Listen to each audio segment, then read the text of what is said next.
Hello and welcome back to Before Our Friends Die. You're joined by me, Kavan, and this is the akhi&saltfish Digital Network. Last week, Osaro Otobo joined us to talk about her career as an educational EDI consultant, and it was a fantastic episode where we get stuck into her career start, her proudest moment, and who her most inspirational figures are for sisterhood being the theme for Black History Month. But before you get confused, that was part one, and we talk about inspirations in part two. So without further ado, let's get stuck straight into it with our first question. The whole point of part two is to get to know our guests, and we have quite an angled way of getting to know our guests. The first question is, who's the richest person in your phone book? Wow. Going straight for it. We want all the info. We don't need to know their name. Obviously, I guess for safety reasons. We've had a few billionaires. We've had a few financial CFOs. But if you could tell us their relation to you, sort of, friend, family, that sort of stuff, and what they do. Because basically what we're trying to do is build a portfolio of people that the listeners can reference, right? So someone might say in a future episode, I've got this consultant. And then they say, oh, what's a consultant? Then they go back to this episode or part one. And then they check out a consultant. So there's a synergy there. Yeah. I think it must be someone that I connected with when I was president of my students' union. So there are three potential people.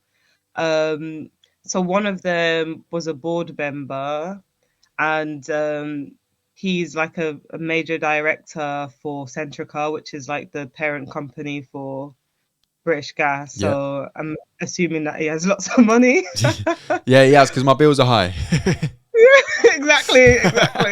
And then I think another one, I don't think I have her number, but she has my details. Jeez.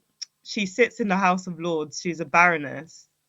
So I'm assuming that she'll have Lords, a lot of money. I think they get £300 a day. Yeah, I mean, like, they have a lot of money at their disposal. So I think that's a bit of a cheat answer, because I don't think I actually have her stuff, but she has mine because she took my details. We'll take that because you know what? Towards the end of episode one, or part one, I should say, we touched on Osaro's networking skills. Now, she's just dropped some big names. So do with that what you will, okay? Make sure you check out the end of part one last week, where you can get an insight into Osaro's networking technique. There we go. Amazing. Right, the next question is, who is the most influential person that you know? Influential to me, or like just like in general? Well, I'll give you we had a couple on once, way earlier. I think it was maybe episode 4, 5, 6, something like that. And the wife said her husband was her most influential person, and her husband said Elon Musk. So there is a broad range of answers for this question. It could be the most influential person in the world. It could be the most influential person to your local circle. Okay, if it's just generally who I think is the most influential person, Beyonce. Beehive activated. Honestly, like, I went to see her Renaissance tour. It was incredible. Oh, you went? Yeah, I did. Wow. I went when she came to London, and I was genuinely so impressed. I am impressed by her as a person. I wasn't someone who was like a major Beyonce stan, and I didn't really understand it. Well, I understood she had talent, but I didn't understand the obsession until like one of my friends said, oh, you need to watch this documentary on Netflix about her Coachella set. And then you could really see the way she thinks, the way she wants to perfect everything. She works so hard, she pushes herself hard, and so she inspires all of those around her to push themselves hard to like just make things the best it can be. And I really admire her work ethic. So I think she's great. And then another interesting fact I actually saw maybe yesterday or the day before, during her Renaissance tour, she had different outfits, and there was a figure that was mentioned in the article that her just wearing those outfits generated like X number of millions for each of those different designers. And then the caption was something along the lines of like fashion. Beyonce doesn't need fashion. Fashion needs Beyonce. And yeah, I just thought it's incredible. Like she just has that sort of power. So yeah. Do you know what? I think I referenced this in part one, or maybe I did off air, but I'm interested in people who are the best at what they do, whatever it is that they do. And I don't think there's any denying that in terms of living entertainers, Beyonce is top two, and I don't think she's number two. Yeah. That being said, I'll be honest with you though. I'll be honest with you. I've not seen anything of this this Renaissance tour, other than I've seen a few clips on X where like she's got a song where she's talking about and the crowd goes mute or something like that. Yeah. And then The just mute challenge. a whole heap of crowds have just been letting everyone down. And I see one Yeah. guy get shouted down, bless him, because he said, woo! And Yeah, so, shut up! I think I saw that same video. Yeah. Shout out Beyonce, man. I'm glad, because, you know, when we really think about it, Beyonce's been going since 1998. If not earlier, you know. So we're talking 26, 27 years. Like, that's no joke. No, it's not at all. That's a like, run. To be at the game for that long, incredible. There's people in industries, forget being famous, forget being a musician. There's people in professional careers, and I don't mean to undermine the musical arts, right? That's a professional career, but what I'm trying to say is there's people in offices who can't maintain their peak for that long. No. So that's incredibly impressive. And to do it under the scrutiny of billions of eyes. Exactly. Mental. Being a black woman as well, like there you go. The sort of misogyny, racism that she would have had to face in the music industry to get to where she is, like it's just so even more incredible thinking about that. Who has the most potential that you know, Osaro? Who has the most potential? I think some of the people that I work with British Youth Council. So I am a trustee of the British Youth Council. So I sit on the board. I help. Just to light that one up, because you know what? You mentioned one of the richest people in your phone books was a chair of a board of Centrica, and you're now a board, director. Yeah. You're now a board member. So I'm just seeing a pattern here. I'm seeing how you're strategizing these steps here. So I just wanted to call that one out there. But yeah, British Youth Council. Sorry, you were saying. Thank you. I appreciate that. So yeah, trustee. I was deputy chair for 2 years, 2 terms, and it's funny because as I said in part one, I'm often like the youngest person in the room, but at the British Youth Council, I'm actually like the oldest person on the board, which is really funny. And there was someone who was elected the same year that I was appointed to the board, and she was 16 at the time. And now a few years later, she's at university, she's doing great stuff, but like, I think she has so much potential. Like she's just getting started. She's been a trustee at an early age. You can see her passion on issues that are related to young people, organizations that she's been invited to talk to through British Youth Council. They want her to come back again because she's just that good. So I'm really excited for her, and I think she's going to do great things. Brilliant. That's lovely to hear. All right, I need you to fill in the gap now. So, Osaro, you're at your best when you are blank. I am at my best when I am. These are good questions. I am at my best. Can it be a sentence? Yeah, go for it. I'm at my best when I've had enough sleep. I have discovered the importance of sleep, like this year especially. I think that I function well when I've had like 7 to 8 hours sleep. And it might sound like a basic thing to say, but it's a critical function, right? And it just sets you up for the rest of your day. It helps you be more productive. It helps improve your mood. It inspires you to, if you've had enough sleep, you have more creative juices flowing and stuff like that. So I've been taking very seriously this year my health and well-being. So sleep is a big one for me. Exercise is important, diet is important, but sleep. I know that might sound like a boring one, but yeah, it's true. Without doubt. And the one thing to say as well is, if you are physically active, sleep is major for recovery. If you are or aren't mentally active, the brain needs cleaning. Yeah. If you're mentally active, then your brain needs cleaning often. The only way your brain can clean itself, and I literally mean clean, getting rid of the toxins in the brain, getting rid of the tau proteins that form in the brain, is through sleep. If you deprive yourself of sleep, you increase your risk of things like heart disease, things like heart attacks, things like dementia, Alzheimer's. It's really important, yet it's overlooked. We sometimes, as a society, I don't know if I can say the word, whatever. We put people on a pedestal who proclaim to have 4 or 5 hours sleep a night, Yeah. and they power through because they're leaders, they're tough, they're this, they're that. Mm. It may work for them, but I can almost guarantee that physiologically it isn't good for them, and it probably won't be good for you either. So sleep is a Yeah. major, major key. I agree.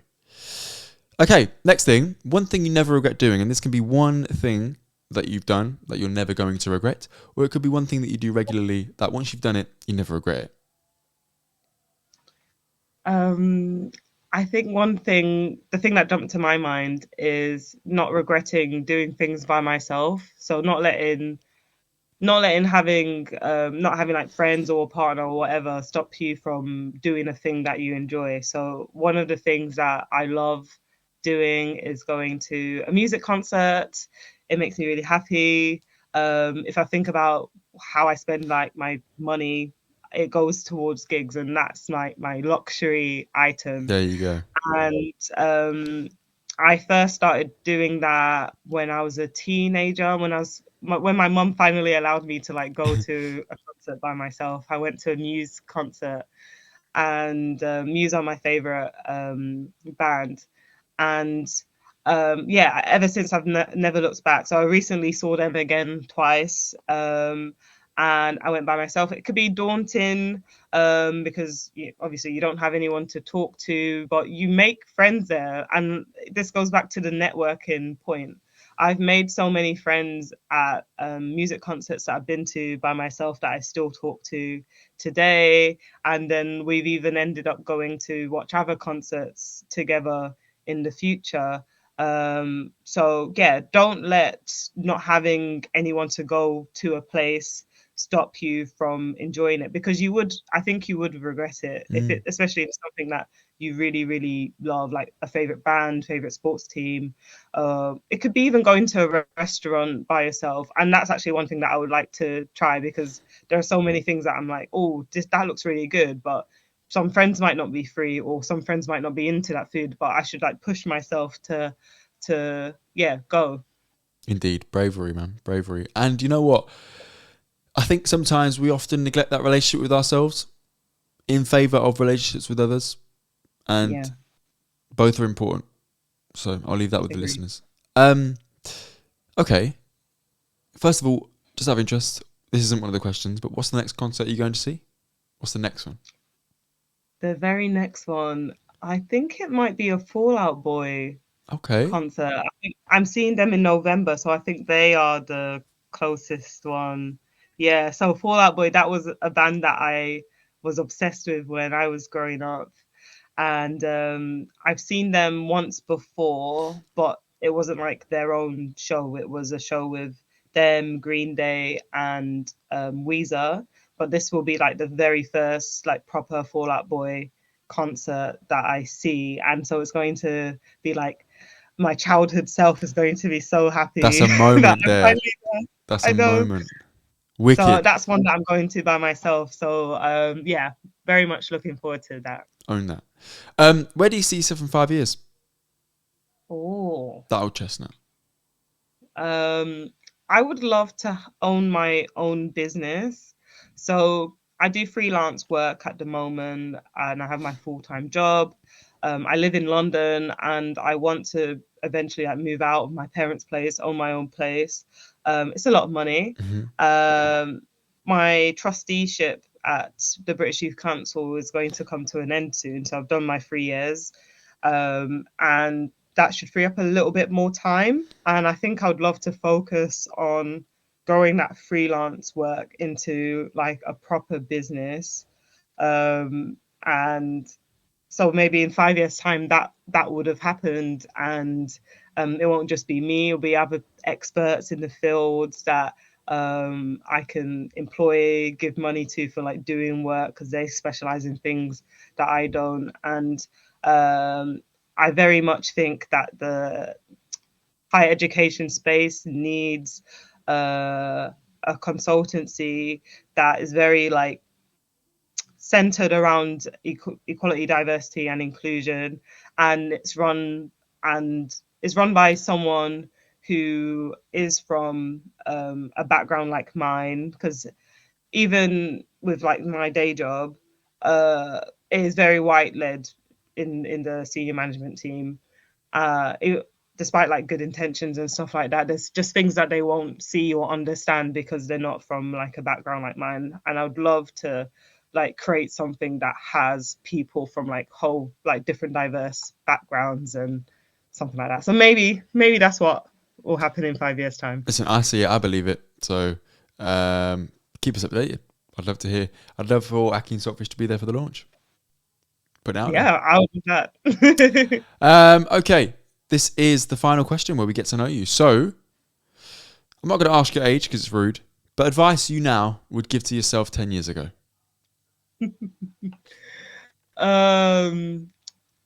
Wow, advice that I would give myself 10 years ago now. I would say, because I look back now and I think all of the stuff that I achieved even at that age. So I had played like basketball for England at the time, carried the Olympic torch, stuff like that. And I think sometimes I've kind of forgot how great those achievements were. Take it for granted. And then especially like coming from a Nigerian household, sometimes you're just expected to do well. They just expect you, if you don't get an A, like, you didn't get an A, what's going on? So I think just being more kind to yourself, and recognizing that, you know, you are doing great things, you will continue to do great things, but then also you don't always have to like strive to achieve, like get a new award or stuff like that. Like you're enough as you are as well. And then also I would say it's okay to make mistakes, because I'm someone that I overthink a lot, and there are things that I would love to do that I've kind of held myself back because I'm like, oh, it's not exactly perfect. I want to make sure like I have like a proper strategy created before I do this thing.